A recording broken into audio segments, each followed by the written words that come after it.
அவர் எல்லாமே நாளைக்கு ஏதோ ஒரு விஷயம் பேசும் பொருள் ஆகிறப்ப தான் அதுக்காக ஏதாவது செய்கிறாரு. இப்போ கட்சி ஆரம்பிச்சிட்டேன் அப்படின்னாரு. இப்போ சீமான் என்ன அவர் கொடியும் சொல்லலை கொள்கையும் சொல்லலை அப்படின்னோன்னா உடனே நாளைக்கு கொடி கொள்கை அறிவிச்சாங்க. சரிப்பா கொடி கொள்கையை அறிவிச்சிட்டு நீங்கள் போய் படுத்துக்கிட்டீங்க. அப்போ அவங்க உனக்கு எப்போ பின்னாடி எவ்வளோ பலம் இருக்குன்னு காட்டினான்னு இருறா அப்படின்ட்டு உடனே விக்கிரவாண்டியில் மாநாடு போட்டார்.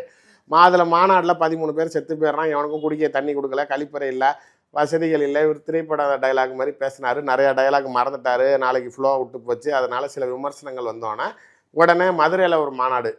அப்போ நீங்கள் என்ன தண்ணி தொட்டியை தேடி வர வேணாம், உங்களே தேடி நாங்கள் பைப்பு எல்லாருக்கும் எல்லாங்கிற மாதிரி இருக்கிற இடத்துக்கே பைப்பு கொடுத்து காமெடி பண்ணி அது கொஞ்சம் பிரச்சனைகளை குறைச்சி பண்ணாங்க. அதுக்கப்புறமேலே இந்த மாநாடு மட்டும்தானே நடத்தினார், மக்களை தேடி வந்தாரா அப்படின்னோன்னா 3 வாரம் வந்தார். 3வது வாரத்தோட கரூரில் மூடு விழா நடத்திட்டாங்க. கரூரில் பர்மிஷன் கொடுக்காமல் விட்டுட்டீங்க, இதுக்கு மேலே எங்கே போனாலும் சாவு விழும் உனக்கு கிடையாதுன்னொன்னா இப்போ இல்லைங்க நாங்கள் இனிமேட்டு ஒழுக்கமாக நடத்துகிறோம் அப்படின்னு சொல்லி ஈரோடில் நாளைக்கு அது இப்படி இனிமேட்டு பிரச்சனை வராத அளவுக்கு எங்களால் நடத்த முடியும்னு காட்டுறதுக்காக அதை ஒன்று நடத்துனாங்க. ஏர்போர்ட் விஷயத்தை கையில் எடுக்கிறது அப்போ தான் ஃபர்ஸ்ட் டைம் மக்கள் போராட்டத்துக்காக எப்போ வெளில வந்தார் அப்படின்றதுக்காக ஃபர்ஸ்ட்டு ஏர்போர்ட்டு தான். அப்போ தானே தமிழ்நாடு அரசு பர்மிஷன் கொடுக்க மாட்டேங்குது அப்படின்னு சொல்லி அது மேலே ஒரு குண்டை போட்டாங்க. அது ஒன்று.